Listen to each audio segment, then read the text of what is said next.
guys have the great fortune today to hear from Dr. Fuad Jaber with Texas A&M AgriLife Extension Service. Fuad is one of the state's most renowned engineers and educators on green stormwater infrastructure. Many of you know it as low impact development. Dr. Jaber is an associate professor in integrated water resources management, extension specialist with the Extension Service located in Dallas. Dr. Jaber received his PhD in agriculture and biological engineering from Purdue University with an emphasis in natural and environmental resources engineering. And I love the fact that when we were reading Dennis's bio and Dr. Jaber's bio, these engineers that have that education and experience and understanding of these natural processes, these are the guys that we need out here helping with these projects, people that understand how it can all work together. So Dr. Jaber has published more than 24 refereed journal articles and more than 100 conference proceeding papers, in addition to extension publications and government reports. He is a registered professional engineer in the state of Texas and has been dealing with non-point source pollution management since 2002 with funding exceeding $2 million to his research. So let's give a warm welcome to Dr. Jaber.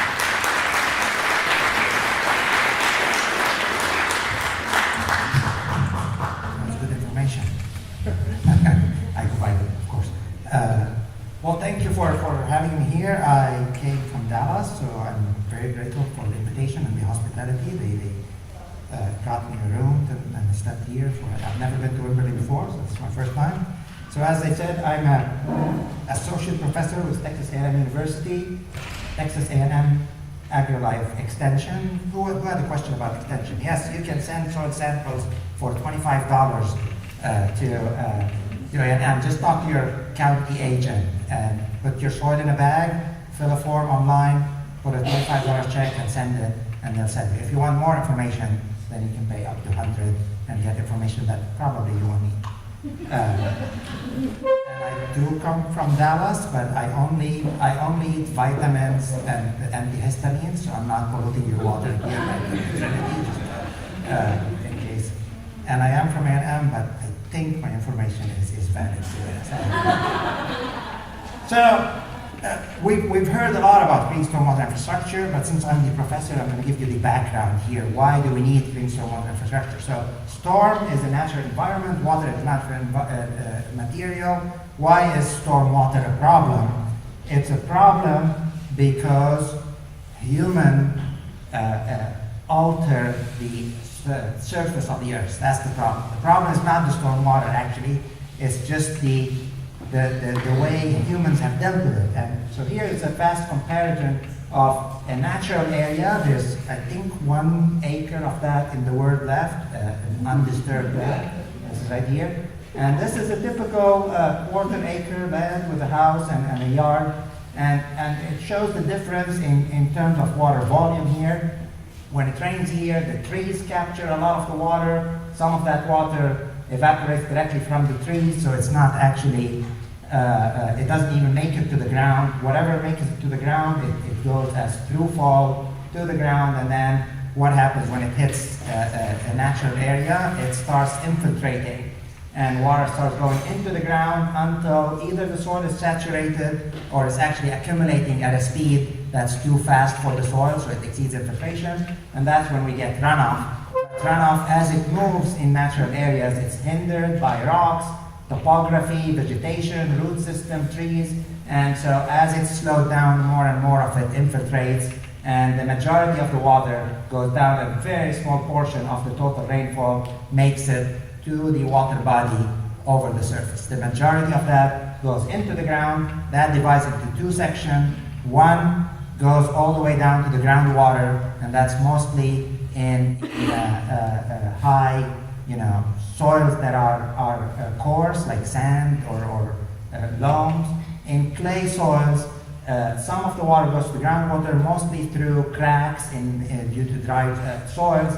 The majority of the water actually still travels horizontally in the topsoil, Some of it is caught in the pores, but whatever makes it to the water body travels in the topsoil. The benefit of that, there's two main benefits.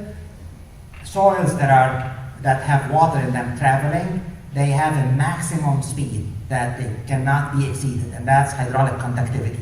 You can take a soil, test it tells you what the speed of water can be in that soil, and that's the maximum.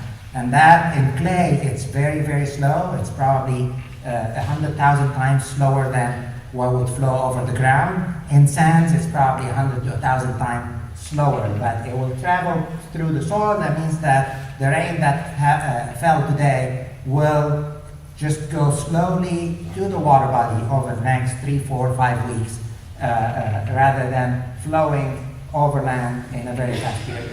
The second benefit of water being in the topsoil and moving through soil is that soil acts like a filter. Sand filters are actually a practice, so a lot of the pollutants actually the chemicals that come from natural areas and pesticides can be divided into two groups. One type that binds to soil particles and get immobilized in the soil, and the other is soluble like salt and sugar, and it flows with the water.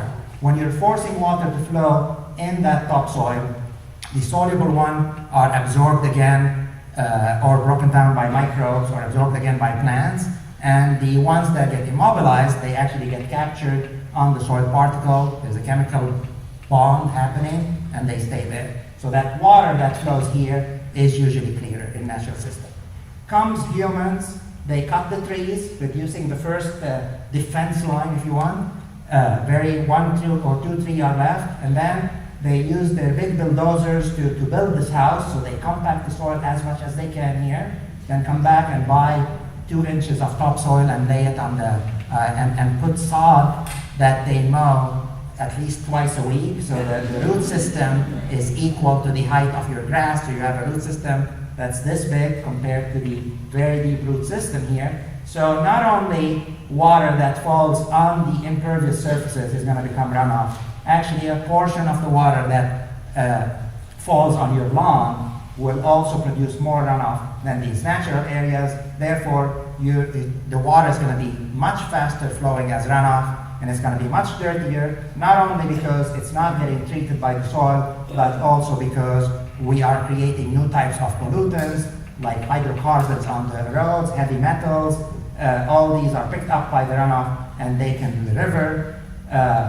What you have is soil particles that move with that runoff toward the soil, the water bodies.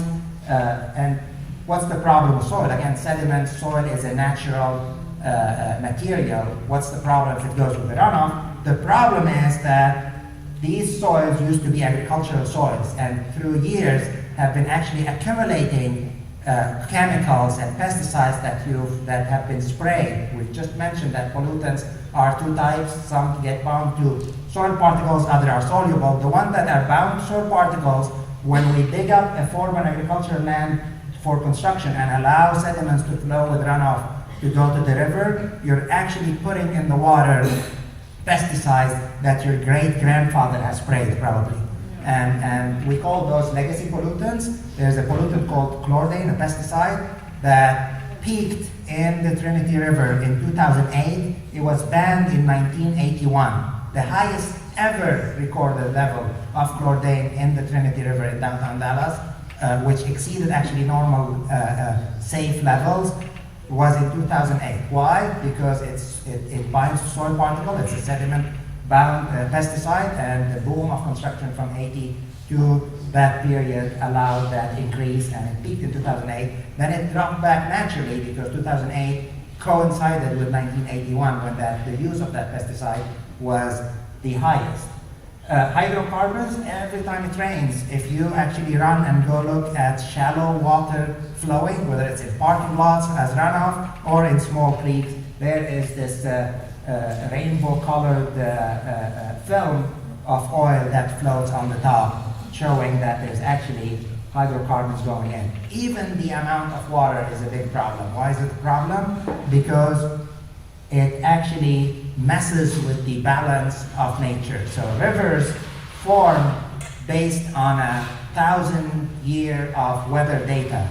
They form and stabilize based on how the water comes to them. And so a general ball-shaped part, what we think of as the channel, forms to carry the flow that comes from a rainfall that happens every 1 to 2 years.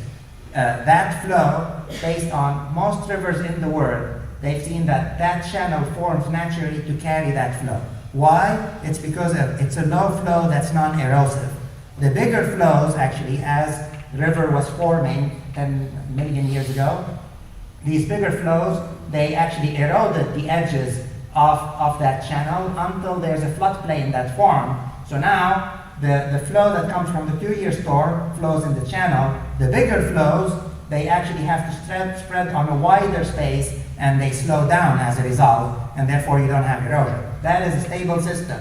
Low flows are in the channel, bigger flows are in the bigger channel that includes what we call the floodplain of the river, different than the FEMA floodplain, by the way. When we urbanize, one, we convert the pervious land to impervious. So now, for the 1-year event, we're getting way more water than the river is expecting. So that starts causing erosion in the stream. It deepens, it widens. Then we have actually, we block the floodplain by constructing in the floodplain. So not only now there's no space for that water to go, but also you are raising that level of the floodplain and risking more flooding as a result. Water quality-wise, nutrients specifically, nitrogen, phosphorus, even if actually they do not exceed the maximum contaminant level in the river, in most places in Texas at least, that water flows and it's stopped at one of the man-made reservoirs that we have. There it accumulates. At some point, concentration of nitrogen or nitrate specifically, or phosphorus can exceed a threshold that can cause algae growth overnight sometimes, or over 2, 3, 4 days. When you have algae growth, algae has a very short life span, and as they die off, they actually use the oxygen in the water, so you start losing your dissolved oxygen, your water starts smelling, and you start getting fish kills. This is Lake Cranberry, southwest of Dallas. They have 2 to 3 fish kills a year, and that's not unique to that lake. Most lakes have that problem in Texas. So what's the solution? The actual solution is to stop building, moving back to caves, and enjoying our but no one's accepting that as actually I can't publish that information. So low impact development is the concept that came. Low impact development meaning we can develop, but we can integrate practices in our development that would make the water quality and quantity leaving our property equivalent to what would have left if we haven't built at that point. With time, low impact development term has changed. Some people challenge it. Some people now use it as the concept that you can do development that would have low impact on stormwater, but the practices themselves are called green stormwater infrastructure. At least that's the term EPA has adopted at this point. What are these? They're usually rain gardens, porous pavement, green roofs, and rainwater harvesting. These are the main 4 categories. There are others. If you Google them, there's probably 15 or 20 others, but they're all really a version or a different form of one of these 4. But this is exactly what, there's actually a 5th one that I'm going to talk about at the end, which is actually small constructed wetlands. But let's talk about each one of those. Rain gardens. Rain gardens, they're another name for bioretention. There's a little bit of confusion out there, even in the engineering community, of what is a bioretention, what is a rain garden. In my understanding, it's the same thing, but it's basically some people like to use rain garden for something that's easy to build, that doesn't involve too much engineering, and bioretention for the one that involves engineering. But scientifically, they're both biologically active systems that retain water. And the reason they're called rain garden is because they can double as a landscape feature.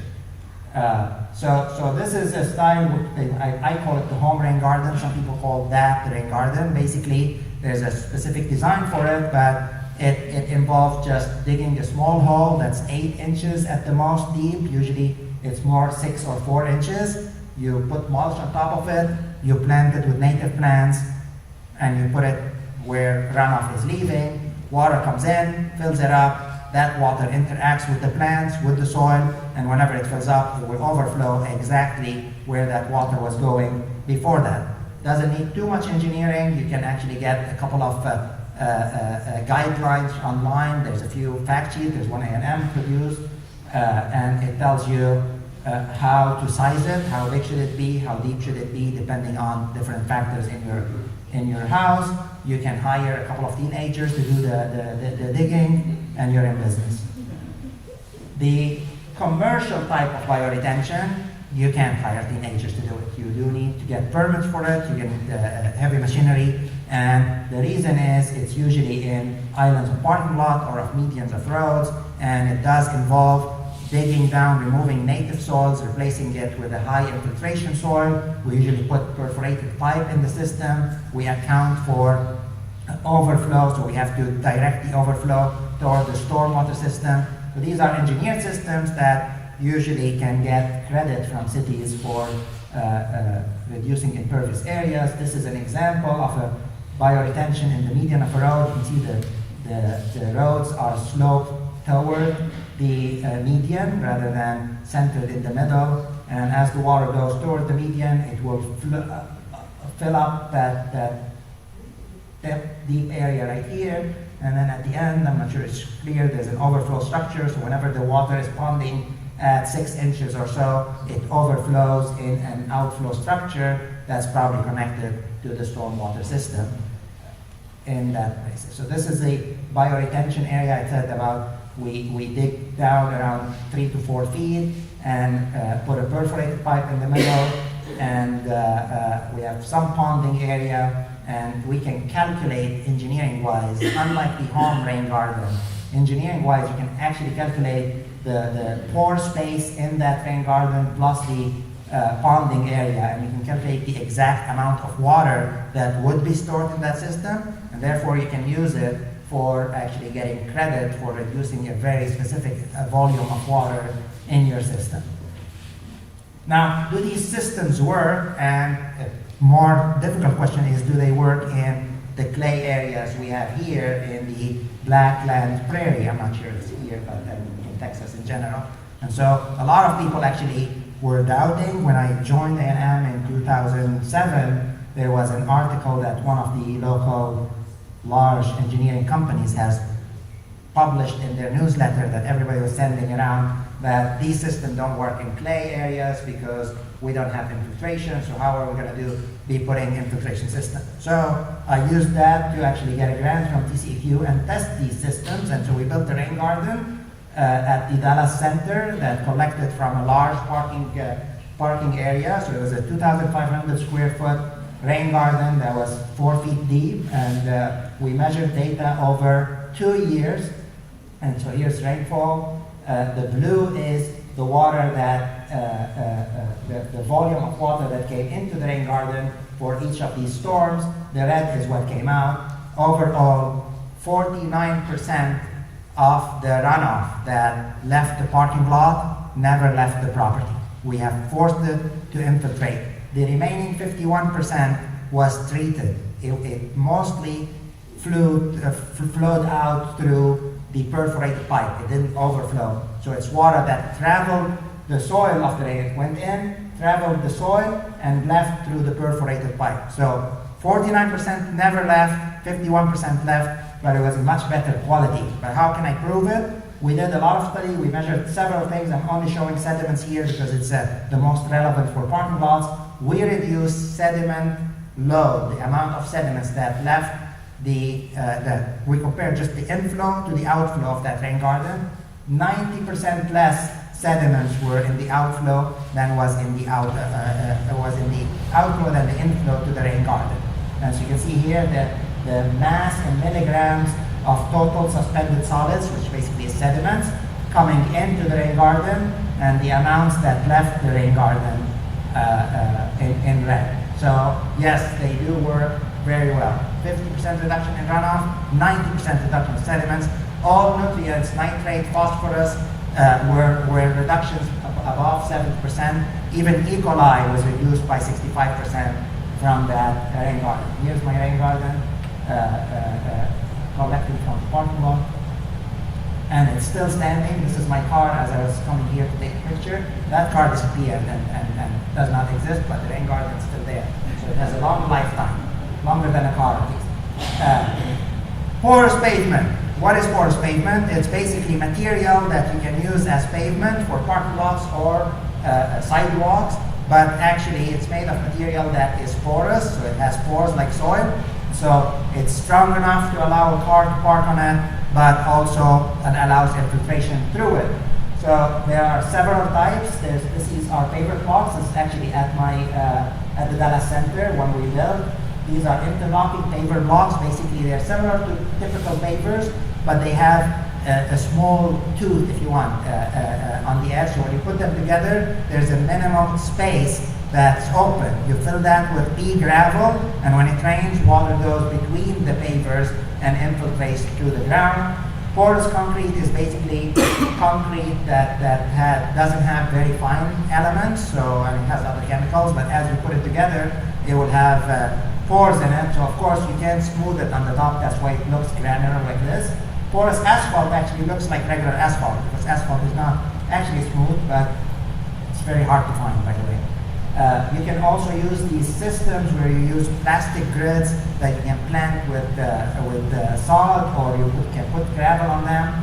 And there's also here a Texas-made material, which is just soil mixed with expanded shale that increases the infiltration of the soil. And you don't put any plastic anything on it. And the expanded shale is as strong as rocks, so it does allow for overflow parking. Both of those will be overflow parking usually, because you don't want to be parking on actual grass all the time. Again, this is a typical design so that you understand how we can deal with some problems. So here we have clay soils, and since clay soils are very low infiltration, we can just put the permeable material on the top of the soil. Then you would be limited with the volume that you're going to be able to retain until that water infiltrate would be just the pores in the porous material. So what we do is we put a gravel reservoir underneath that helps with actually the stability of the system, and at the same time it works as a reservoir, so as water infiltrates, it accumulates in here. So you can probably hold, if you're only collecting from the middle of the driveway and your parking lot, that can probably hold a 5-inch rainfall inside it, and it's pretty stable. Again, does it work? So we measured data here. This is just the different types that we tested at the Dallas Center. We have a regular, the black was the regular concrete. We had the grass paver in green, the interlocking concrete pavers in red, and the gravel pavers in blue, and orange is porous concrete. And we've measured the flow coming out of each of those and compared it to the regular parking space.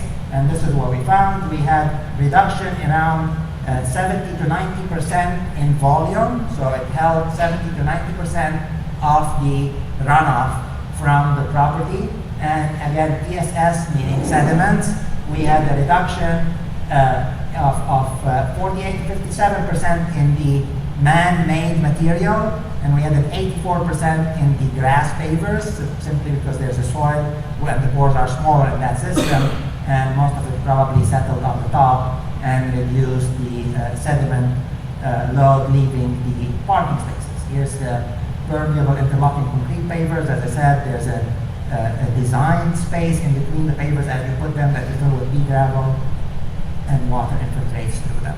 So the third practice I'm going to talk about is green roofs, and it was mentioned a couple of times here. Green roofs are a little bit more complex than the other two, because they increase weight on a structural system. So you have to make sure that your building can hold it. You probably cannot put it on a single typical homeowner house. It should be probably on more stable buildings. This is the Chicago City Hall. This is somewhere in Japan. I don't know where the other two is, told from the internet. But we built a demonstration. I couldn't find a building on campus that was able to withstand the extra weight of a green roof. So I built my own carport, divided it in four, and I put 3 types of systems that are basically a different in soil thickness. So this one had 4 inches, this one had 10 inches, and this one had 12 inches. And here they are, and I collected the runoff that comes out of these systems, and this was the control, so I didn't put any green roof on those, and I compared the results of the 3 treatments to the control. Here they are, so this is the control, this is the 12 inches, this is the 10 inches, and I put a drainage, that's 10 inches, and put a drainage layer. And this one I used the commercial, these you can buy. If you Google green roofs, you'll find commercially available systems that will be delivered for you, and they have way more than just water in mind. So they have insulation in mind, heat island reduction, so they have a lot of little things that don't have any effect on water, but basically they send you 4 inches of soil, and that's why it's best compared to my 10 and 12 inches. And here are the results. So basically, surprisingly actually, the 4 inches reduced by 65, and it wasn't proportional to the depth. The 12 inches reduced runoff or captured 76% of the rainfall as compared to the control, and the 10 inches 75. So basically, even 4 inches of soil on the top of a building like this one maybe can reduce your runoff by 65%, leaving the property. Rainwater harvesting, again mentioned a lot as a water conservation practice, but it actually is also a stormwater management practice, because you're capturing the runoff coming off your roof when a storm is happening, so it doesn't flow out, and then later you can apply it at a much lower intensity on your lawn and make sure that it infiltrates, it doesn't create runoff. So all that runoff that would have contributed to the general runoff now can be used for irrigation later on your grass. But no one had ever done any studies on how much actually rainwater harvesting can help with stormwater management. And so we did this study where we measured for different types of soil how much can we reduce runoff, and you can see we reduced it for silt clay. So this is different. We tried different sizes. This 833 liter is around 150 gallons, but that's not what I'm advocating. This was a 10% model. So actually for your home, for a typical home of maybe 1,500 square feet, this would be equivalent to a 1,500 gallon tank. So a 1,500 gallon tank collecting from a 1,500 square foot area, watering a 2,000 square foot lawn, will reduce runoff in silty clay soil by 30% and in sandy soils by up to 50%. We also, since we had the study going, we wanted to check how much savings can we get from irrigation, how much less city water we would use. And again, this is based compared to someone who irrigates twice a week, basically. This is based on my neighbor's scheduling system. That guy, he's retired and he loves his lawn and he waters whenever he could. So when I designed that experiment in 2009, we didn't have restrictions in the Dallas area, and so that guy seriously watered every day in the summer, twice in the spring and in the fall, and once a week in the winter. He still does that, but he's limited by the two days a week irrigation now at the most. But so I used that schedule and compared it with and without rainwater harvesting, and for our clay soil, I found that you can reduce water need by 40% if you're using a 1,500 gallon tank in the system.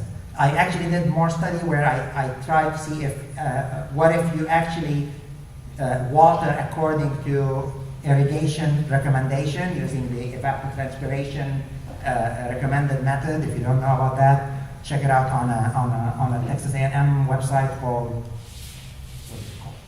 texaset.tamu.edu, and it will tell you how you can actually schedule your irrigation. If you combine these two methods, you can reduce water use by 90% just using that. The last practice I'm going to talk about is wetlands. So wetlands are a natural phenomena that you can find on coastal areas and even inland in some places, but they have been disappearing due to urbanization too. But the concept actually is perfect for stormwater management. So here comes the constructed wetland system, which is a little bit different in water holding times and plants even than a natural wetland, but actually it can work exactly like green infrastructure. So basically what you do is what it does is as water goes in, it reduces, it has sedimentation, it captures all the sediments, it filtrates, it absorbs the chemicals, there's microbial activity that helps with denitrification and plant uptake. This is exploration green. This is a golf course in Houston that is being converted into a large detention area, and they hired me to actually design wetland edges. So here from the trail to the water, we've done this as a wetland, and so now whenever it rains, water fills up the water very close to the trail right here, and it has to interact with wetland plants, and then it's controlled by the outlet here that will drain that area slowly over the next 96 hours. So we increase the time of interaction of the water with the wetland plants, and as a result we get more treatment. This one here is MD Anderson. I designed a wetland for them inside their detention pond. So the detention pond is this ugly pit that stands with mowed grass all year long and doesn't do anything until a big storm comes, it fills it up and just slows down the water coming out. So all it does is really reduces the heat. So when we went there and put a wetland in the bottom of the detention pond. So now for the small events, for the inch and 2 inch events, we get treatment as a result. And it still works as a detention pond for the 100-year event. And it's been working great, they like it, and we don't have, unfortunately, a lot of data for it because no one funded me. Again, if anyone has money and is interested in how wetlands perform, give me a call. But this is what we do. We basically take a detention pond, we design something like a meandering river, but with zero slope. A wetland needs to fill up like a bathtub. So water comes in and it fills up the whole system as a bathtub. This is probably 6 inches deep, the blue, the light blue. The dark blue is 3 to 4 feet deep, and this is when in dry times it keeps some wetness to keep the biological system surviving. The different animals that need water will always have water in these blue areas. The light blue is where the area that fills up and then drains down slowly over the next 96 hours. And the green area is the part of the detention pond that will fill up if you get bigger storms than a 1 inch in the end. So easy design. There's actually, I don't have measurement data again. Send me a text if you want to pay me. But this is from the literature that it shows that reduction of all these pollutants varies a lot, but we have 78% reduction in sediments, 53% in heavy metals of different types, etc., etc. So these are measurements we did in the field, but do these work at large scale too? So graduate students come in and they say they want to do modeling, and I'm like, okay, very good. So let's see if these systems, taking data from the field data that I just presented, do have an impact at larger scale. So the first study we did is we compared urban density and on water quality. So we had high density, meaning an area that looks like a downtown. We had medium density, which is the next one right here. That is basically a 1/4 acre single home area. And then we had medium density conservation, which is basically more like a townhomes with more open areas in the middle. And so we ran model to see what happens without any green infrastructure. What happens comparing these systems. And so here in black, you can see what happens without green infrastructure. The high density system had the lowest among the three in volume because we concentrated people, this is for the same number of people. We concentrated the people in 15 buildings and left everything else green. And so as a result, we had much less runoff. A lot of it infiltrated before it reached the river compared to when you build single homes that fill up the whole area. And it was actually 100 millimeters, so a quarter less basically from that system.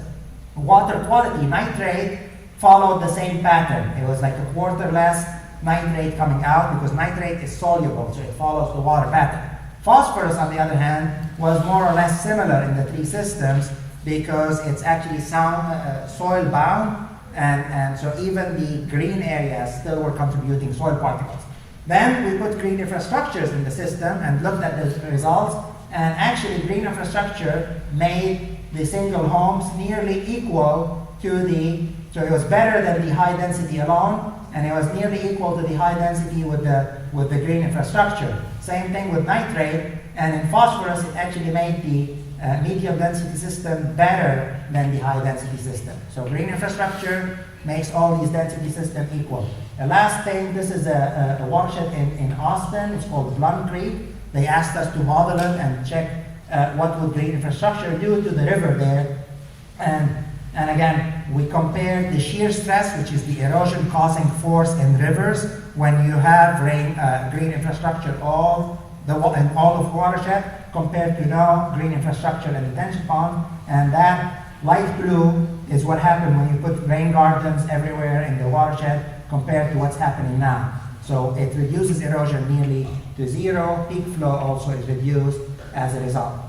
TCEQ, AgriLife Research, Sea Grant, all these City of League City, all these people paid me to have this data to tell you. And this is me, and if you are on Facebook, like our page, it's called AgriLife Eco-Eng, which stands for Ecological Engineering, which is what my program is called. And